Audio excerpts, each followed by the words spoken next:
Gwe muganda wange agenda maaso n'okubeera ng'ongoberera kadde kano amawulire genfuna okuva mu nsonda ezeesigika galaga nti abawagizi ba National Unity Platform abasoba 20 bagenze maaso n'okubeera nga bakwatibwa ab'ebyokwerinda wali eri Kamuli. Kaakati nno njagala tugende maaso n'okubeera nga muganda wange zikulwisayo nkuwa ensonga zino zonna nga bwe zigenda maaso n'okubeera nga zitambula. Bamuyise His Excellence Bobi Wine Robert Kyagulanyi Ssentamu mu lunaku olwaleero akyaddeko mu bitundu by'e Kamuli ogenda maaso n'okubeera ng'ayongera okubeera nga mobilizinga abantu okwegatta ku kibiina kya National Unity Platform nga kw'oteeka n'obubakungu okwewandiisa.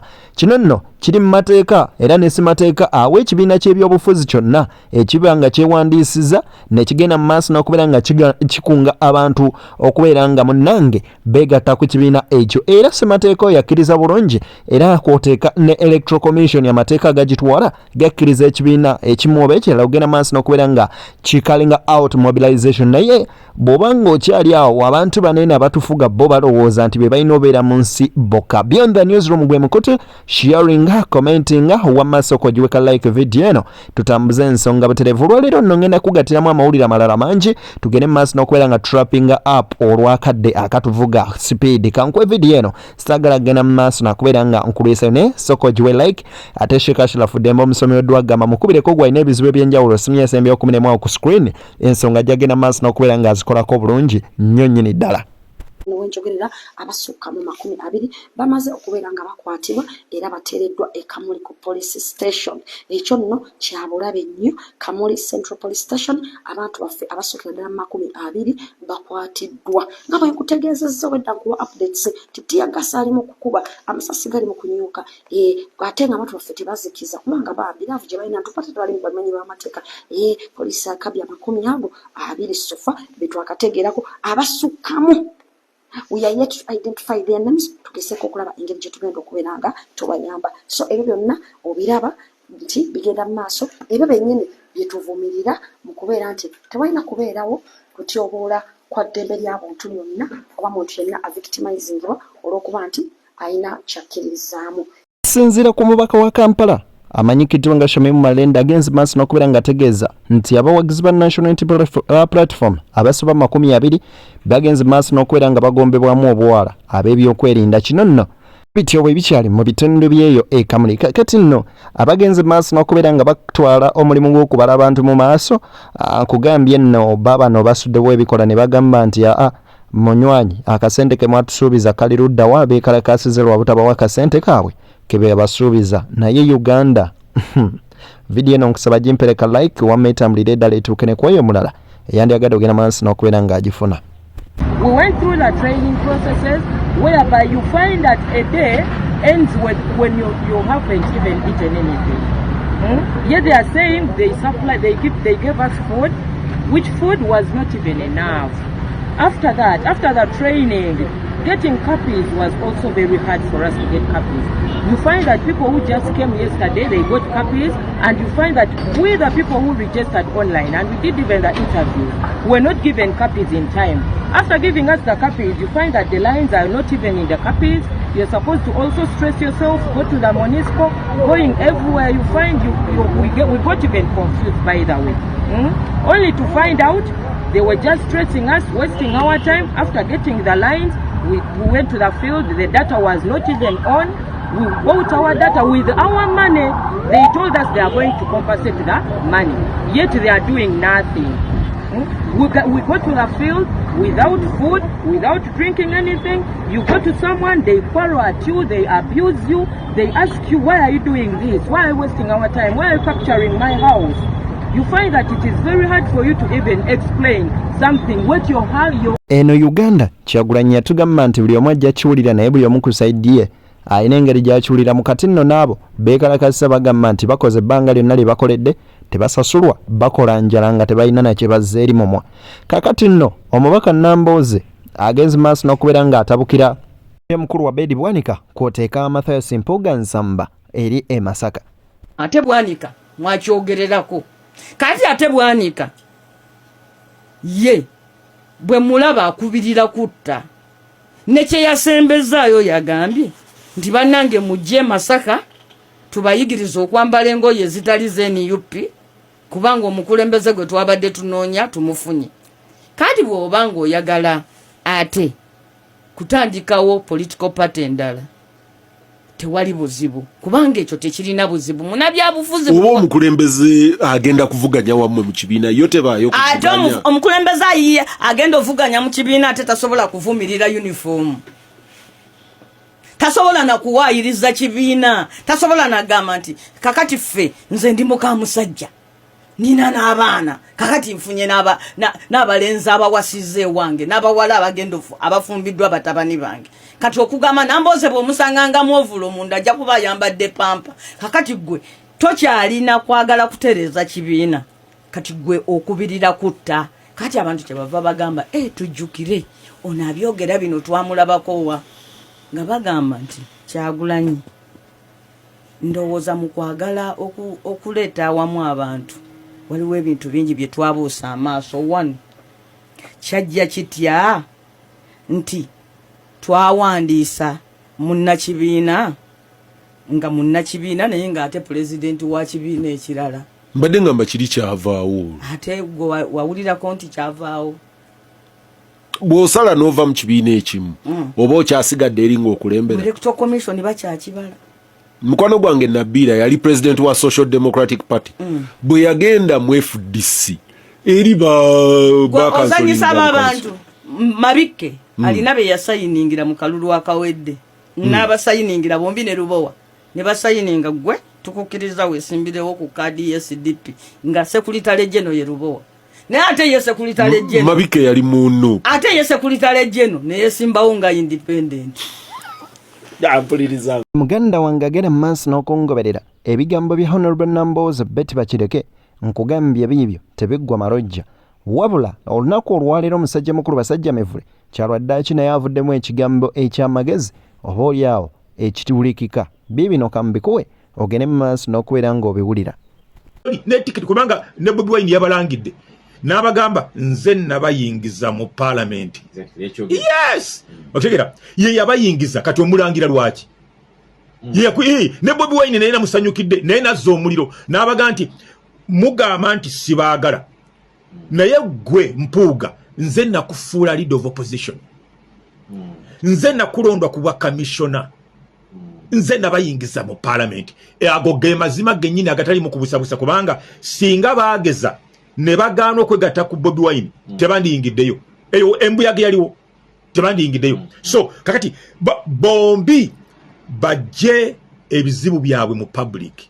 Olaba oweriiso erimu atemya ku abiri ng'omanya nno ebintu bikaaye kaakati nno muganda wange gwagera maaso n'okubeera ng'ongoberera ndowooza twesibe 2 oba oliawo twesukke ku ezo twesibe na 3 kaakati nno ababaka okuli Patrick Nsamba bavuddeyo ne bagamba tutwala bakamishona ba palamenti bonna mu kakiiko akakwasaganya empisa kw'oteeka obbassa mu mbuga z'amateeka olw'okubba ensimbi y'omuwi w'omusolo bonna nno bana ngwe bagenda mu maaso n'okubeera nga balya akasimbi k'omuwi w'omusolo nga beegabanya miliyoni 5 kw'oteeka n'ebinabina ze biliyoni 1 n'obukadde 7.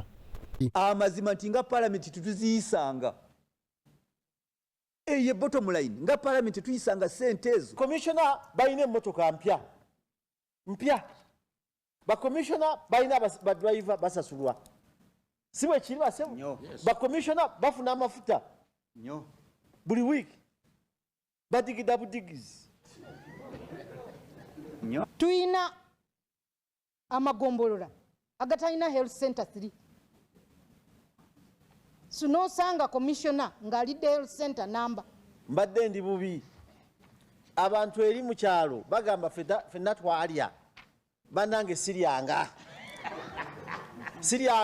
ababaka bano era bategezezza nga bwe bazudde nti bakamisona bano era beesasula obukadde bw'ensimbi 23 buli mwezi nga ensako so nga neeno ensako bagikukusa bukukusa nga palamenti tetuyisanga nti no buli komishona yeewereze miliyoni 23 buli mwezi tetukiyisanga tetubagamba nga nti bazitwale kubanga ate nabo bamala ate bafuna ensako ngaffe abantu abamu balowooza nti ebbanga lye tubadde tusirise tuli basiru tumanyi buli kimu ebbanga lye tuli wano tumanyi ekigenda mu maaso tumanyi naye tulina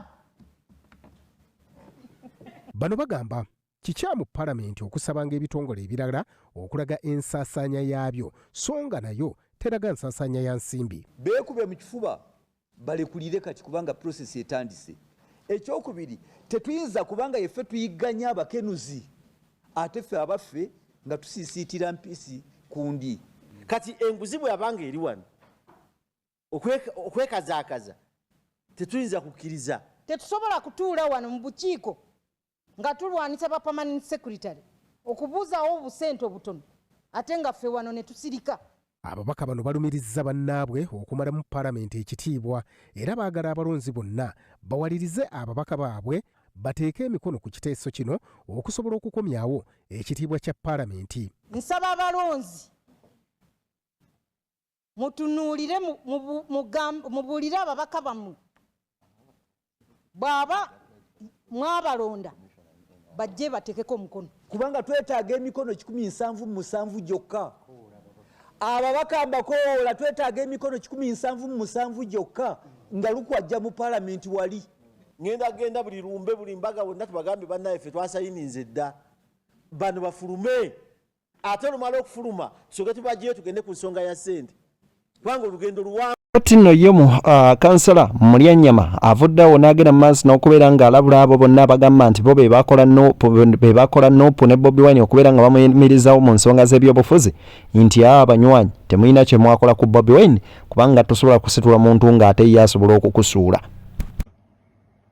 Mpulira abantu bagamba baleeta Kyagulanyi ebitundu 75 nze kamwa koogera nali ku lukiiko lwa DP nga DP tenasalawo ne waiso oyo mufumbira ne Keke Kakande ne Kidandala ne tugamba tugende tuwagire Kyagulanyi ekyaddondo era mbakulembeza abalonde nze naliyo era ne bankwasa okukuma omuluka gw'ekiteezi ne Yasiini oyo yafa twasula mu muti nga batunoonya ne tuwangula akalulu. Abantu bagamba Kyagulanyi kundi ye yamuleeta. Omanye eby'omupiira Kirunda. Waliwo omuzannya ajjanga agenda ku medical. Messi tasobola kubanga ajja mu Omani yo nabagamba agenda ku trial. Ate Alani Okero waba agenda ku trial. Kyagulanyi yajja agenda ku medical mu opposition ebinywa biri bitya omutima gukuba gutya. Kubanga wonna we twagenda eggulu ne bagana mawo kwogera. Twali e Masaka mu DP yiyo yeyo gye boogera. Abavubuka nga tebamanyi Dr. Paulo Kawanga semwogere bo bagamba tusaba Kyagulanyi oyo gwe waleeta. E Masaka njijukira bulungi kuba omuggo gwatokotanga olukiiko luwedde. Abavubuka Kyagulanyi najja mawo n'amuyita. Twagenda eggulu nga abaggulu mawo tetumanyi nti sitali naffe ne bagaana okukuba ennyimba za Kyagulanyi. Mukwaku akimanyi bulungi omuntu gwempa respect Mukwaku twatandika naye Kyaddondo twagenda ebugiri kubasaalirwa nze kennyini nagenda ebugiri nga basaalirwa bamuwabidde mu kkooti n'enkomawo n'ensanga nga gundi bagijjeeko injunction n'enteeka basaalirwa mu mmotoka yange ey'obwa mmeeya ne tusanga awo wakati eyiganga ng'emmotoka egudde mu kkubo ne tusalingiriza mu bikajjo ng'abantu bamulinze oye Mulyanyama. Erwengo gye bagamba omununula nze ngenda ne Nambooze era nzijukira bulungi nkuwa kati bwino nzijukira bulungi tugenda okutwala omugenzi Nsubuga okwewandiisa 5 nga waliwo olutalo lwa Yala fa abamu bagamba Mbidde abamu bagamba Kakande kati nga abagundivu mu DP baagala kadi bagiwe Kakande tugenda eyo nga Nsubuga abantu banyiivu ezijukira Nambooze mwannyinazo n'ansonyiwa woba owulira twali mu mmotoka awo nga bakyatereza empapula tuve tukola omuggundu twetole constituency Nambooze yakamba ekigambo nti waliwo omufugo okaabira nga obina kwotaddemu najjayo akacupa ke n'anywamu olwokuba nti waliwo obunyiivu bwa Nsubuga najjayo akacupa ke n'anywa musambanya kyeyanywa gwe kyeteebereze Kafeero we yayimba kubanga waliwo omufugo kubanga balina obusungu Lwengo ne tumununula. Ebigambo bya Mulyanyama si biwoomu eri eyo abagenda mu maaso n'okubeera nga bakonjera Kyagulanyi ebigambo wabula ate ye alaga royalty eri Kyagulanyi n'abantu abakkiririza mu nkyukakyuka.